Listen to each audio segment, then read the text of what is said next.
श्रीमान नरेंद्र मोदी की जन्मपंजी देखें तो उनकी कुंडली में वृश्चिक लग्न है और लगन के अंदर मंगल और चंद्रमा बैठे, लग्नेश लगन में बैठा हुआ हो, ये बहुत बड़ी बात है। तो ऐसा व्यक्ति किसी से दबने वाला नहीं हो। दोस्तों, आपने कभी सोचा है क्या सच में ऐसा हो सकता है कि आज के युग का सबसे बड़ा नेता नरेंद्र मोदी जी का नाम 5000 साल पहले ही किसी रहस्यमयी ग्रंथ में लिखा गया हो? क्या ये सिर्फ एक अफवाह है या किसी दिव्य भविष्यवाणी का हिस्सा? इस सवाल का जवाब जानने के बाद आप भी चौंक जाएंगे। आपको जानकर हैरानी होगी दोस्तों, भारत के हजारों साल पुराने आध्यात्मिक ग्रंथों में कई ऐसी भविष्यवाणियां छिपी हैं जिनके बारे में आम जनता को कभी बताया ही नहीं गया। ऐसे ही एक रहस्यमयी ग्रंथ का नाम है भविष्य मल्लिका। ये कोई आम किताब नहीं, बल्कि संतों और आर्षियों द्वारा रचित एक दिव्य दृष्टि है, जिसमें भारत के भविष्य का साफ साफ उल्लेख किया गया है। लेकिन क्या आप जानते हैं, इस ग्रंथ का जिक्र अब तक सिर्फ चुनिंदा संतों और कुछ गुप्त सनातनी विद्वानों ने ही किया है। दोस्तों, कई लोग इस तरह की बातों को कोरी कल्पना मानते हैं। कई बार मीडिया भी ऐसी चीजों को अंधविश्वास का नाम देकर नजरअंदाज कर देता है। लेकिन सोचिए, अगर कोई ग्रंथ 5000 साल पहले ही भविष्य के राजनीतिक बदलावों को बता रहा हो, किसी नेता की पहचान, उसके कर्म और भारत के भाग्य को लिख चुका हो, तो क्या हम उसे यूं ही नजरअंदाज कर सकते हैं? आज हम आपके सामने वही छुपी हुई सच्चाई लेकर आए हैं। ये वीडियो किसी राजनीतिक प्रचार का हिस्सा नहीं है, बल्कि सनातन धर्म की उस दिव्यता का प्रमाण है जो समय और सत्ता से परे है। ये वीडियो आपको वो राज बताएगा जो इतिहास की किताबों में नहीं मिलता, जो न्यूज चैनलों पर नहीं दिखाया जाता, बल्कि जो भारत की आत्मा में गूंजता है। तो दोस्तों, वीडियो के अंत तक हमारे साथ जरूर बने रहिएगा, क्योंकि आगे जो आप सुनेंगे वो आपको सनातन धर्म के अद्भुत चमत्कार और भारत के स्वर्णिम भाग्य की एक झलक दिखाएगा। क्या आप तैयार हैं उस गुप्त रहस्य से पर्दा उठाने के लिए? दोस्तों, क्या आपने कभी सोचा है भारत में ऐसे कौन से रहस्यमय ग्रंथ हैं जो समय के हर युग को पहले ही लिख चुके हैं? आज हम एक ऐसे दिव्य ग्रंथ की चर्चा करेंगे जिसके बारे में जानकर आप भी दंग रह जाएंगे। इसका नाम है भविष्य मल्लिका।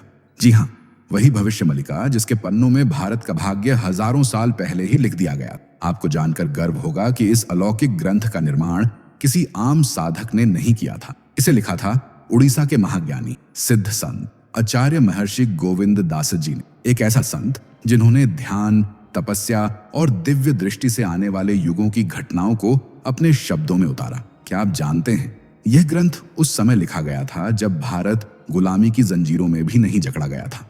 हजारों वर्ष पहले जब भारत के ऋषि मुनि ध्यानस्थ होकर भविष्य के राज खोलते थे। भविष्य मल्लिका में न केवल भारत के राजनीतिक बदलावों का उल्लेख है, बल्कि यह भी बताया गया है कि किस समय काल में भारत का उद्धारक कौन बनेगा। दुर्भाग्य से इस अद्भुत ग्रंथ को कभी मुख्य धारा के इतिहास में स्थान नहीं मिला। आपको हैरानी होगी दोस्तों, इस ग्रंथ को कई बार दबाया गया। इसे अंधविश्वास कहा गया ताकि सनातन संस्कृति की शक्ति को छुपाया जा सके। क्या आप सोच सकते हैं क्यों आज तक इस ग्रंथ के बारे में आम जनता नहीं जानती?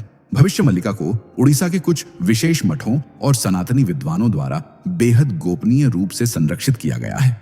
इसे आम पुस्तकालयों में आप नहीं पाएंगे, क्योंकि इसमें लिखी बातें सत्ता और व्यवस्था के लिए असहज करने वाली हैं। इस ग्रंथ का हर शब्द सनातन धर्म की अक्षुण्ण शक्ति और भारत के उज्जवल भविष्य का प्रमाण है। दोस्तों, क्या आप विश्वास कर पाएंगे कि एक ऐसा ग्रंथ है जो भारत के प्रत्येक काल खंड का दर्पण है? अगले भाग में हम आपको बताएंगे कि इस ग्रंथ में नरेंद्र मोदी जी के बारे में क्या लिखा गया है, और आप सुनकर चौंक जाएंगे। दोस्तों, क्या आप विश्वास करेंगे कि हजारों साल पहले ही एक ऐसे नेता के उदय की भविष्यवाणी की गई थी जो गुजरात की भूमि से प्रकट होगा और भारत का भाग्य बदल देगा? जी हाँ, भविष्य मल्लिका के पन्नों में ऐसी भविष्यवाणियां दर्ज हैं जो सुनकर आपके रोंगटे खड़े हो जाएंगे। क्या आप जानते हैं, इस प्राचीन ग्रंथ में एक अद्भुत पंक्ति लिखी है, गुर्जर प्रदेश से उत्पन्न होगा एक तेजस्वी पुरुष जो केसरिया वस्त्र धारण करेगा, देवताओं के नाम पर विशाल पुलों का निर्माण करेगा और अपने पराक्रम से विदेशी विधर्मियों को परास्त करेगा। दोस्तों, सोचिए, आज के समय में कौन नेता ऐसा है जो गुजरात से आया, भगवा पहनता है, जिसने श्री राम के नाम पर राम सेतु के बाद एक भव्य श्री राम मंदिर का निर्माण कराया? क्या यह सिर्फ संयोग है या कोई दिव्य संकेत? आप इस बात पर क्या सोचते हैं? क्या यह मात्र इत्तेफाक है कि नरेंद्र मोदी जी ने अपने कार्यकाल में ऐसे कार्य किए जो भविष्य मल्लिका की भविष्यवाणियों से मेल खाते हैं? गुजरात का बेटा, भगवा पहनने वाला, जिसने स्टैच्यू ऑफ यूनिटी जैसी विश्व की सबसे ऊंची प्रतिमा बनवाई, जो एकता का प्रतीक है। और वो व्यक्ति जिसने सदियों की गुलामी के बाद अयोध्या में राम मंदिर का सपना साकार किया, क्या यह वही तेजस्वी पुरुष है जिसके बारे में ग्रंथों में लिखा गया था? इतना ही नहीं दोस्तों, भविष्य मल्लिका में लिखा है कि युग परिवर्तन का संकेत वही देगा, धर्म का पताका उसी के हाथों लहराएगा और सनातन को पुनः विश्वगुरु बनाएगा। क्या आप मानते हैं कि आज भारत में जो राष्ट्रवादी जागृति आई है वो संयोग नहीं बल्कि सनातन शक्ति का जागरण है?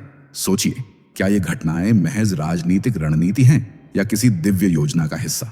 और दोस्तों, अगला भाग और भी रहस्यमय है, क्योंकि हम जानेंगे कि इतिहास में क्यों बाकी नेताओं का ऐसा उल्लेख कभी नहीं हुआ। जुड़े रहिए, अगला रहस्य आपको चौंका देगा। दोस्तों, क्या आपने कभी गौर किया है हमारे देश के इतिहास में कितने नेता आए और गए? हर किसी का एक दौर था, एक समय था, लेकिन क्या कभी आपने सुना है कि किसी भी नेता के बारे में हजारों साल पहले भविष्यवाणी की गई हो? इस सवाल का जवाब सुनकर आप भी हैरान हो जाएंगे। सोचिए, जवाहरलाल नेहरू जो आजाद भारत के पहले प्रधानमंत्री बने, उनके बारे में किसी भी सनातन ग्रंथ में कोई संकेत नहीं मिलता। क्या कभी आपने सुना कि किसी पुरातन भविष्यवाणी में उनके उदय की बात की गई हो? शायद नहीं। इंदिरा गांधी, जिनकी पहचान लौह महिला के रूप में हुई, लेकिन क्या किसी आध्यात्मिक ग्रंथ ने उनके नाम का उल्लेख किया? नहीं दोस्तों। राजीव गांधी, मनमोहन सिंह जैसे कई नाम आए, पर कहीं कोई भविष्यवाणी नहीं, कोई धार्मिक संदर्भ नहीं। अब सोचिए, क्यों नरेंद्र मोदी के संदर्भ में अचानक हम भविष्य मल्लिका जैसे ग्रंथों में ऐसे चौंकाने वाले संकेत पाते हैं? क्या यह मात्र संयोग है या कोई गहरी सनातनी योजना? क्या आप भी महसूस करते हैं कि मोदी जी का उदय सिर्फ एक राजनीतिक घटनाक्रम नहीं बल्कि सनातन धर्म की शक्ति का जागरण है? आपकी क्या राय है दोस्तों? क्या यह महज इत्तेफाक हो सकता है? इतिहास गवाह है, जिन नेताओं ने धर्म को भुला दिया, उनके कालखंड में भारत ने कई अपमान झेले, लेकिन जैसे ही नरेंद्र मोदी जैसे सनातन के रक्षक सत्ता में आए, भारत का माथा फिर गर्व से ऊंचा हो गया। राम मंदिर का निर्माण, काशी विश्वनाथ का पुनरुद्धार, सब कुछ जैसे किसी दिव्य भविष्यवाणी का क्रमिक सत्य बनता गया। दोस्तों, रिपोर्ट देखिए, हमारी वीडियो आप रोज देखते हैं, लेकिन 87% लोग अभी भी चैनल को सब्सक्राइब नहीं करते। ये चैनल सनातनियों की आवाज है, जो भारत की दिव्यता और हिंदू शक्ति को जगाने के लिए बनाया गया है। अगर आप भी सनातन संस्कृति से जुड़ना चाहते हैं तो अभी सब्सक्राइब करें और इस चैनल को इतना मजबूत बनाइए कि पूरा YouTube देखे सनातन जाग चुका है। तो दोस्तों, क्या यह मात्र राजनीति है या एक छुपी हुई आध्यात्मिक भविष्यवाणी का प्रत्यक्ष प्रमाण? सोचिए, क्या भारत अब अपने असली पहचान की ओर लौट रहा है? अगला भाग और भी रोमांचक होने वाला है, क्योंकि हम जानेंगे कि संतों ने मोदी जी के उदय को लेकर और क्या रहस्य बताए हैं। जुड़े रहिए, रहस्य की परतें अभी खुलनी बाकी हैं। दोस्तों, क्या आपने कभी इस बात पर ध्यान दिया है, जब किसी नेता का जिक्र केवल राजनीति में न होकर संतों के वचनों में भी होने लगे, तो समझ लीजिए वह व्यक्ति केवल एक राजनेता नहीं बल्कि किसी दिव्य योजना का भाग होता है। आज हम आपको ऐसे चौंकाने वाले उदाहरण बताएंगे जिन्हें सुनकर आप भी सनातन की अद्भुत शक्ति को महसूस करेंगे। क्या आप जानते हैं, प्रख्यात संत जग्गी वासुदेव उर्फ सद्गुरु ने कई बार अपने प्रवचनों में इस बात का संकेत दिया है कि भारत अब अपनी खोई हुई पहचान को वापस पा रहा है। वो कहते हैं, भारत का नवजागरण शुरू हो चुका है और यह नेतृत्व साधारण नहीं बल्कि यौगिक ऊर्जा से जुड़ा है। सोचिए दोस्तों, क्या यह किसी साधारण व्यक्ति के लिए कहा जा सकता है?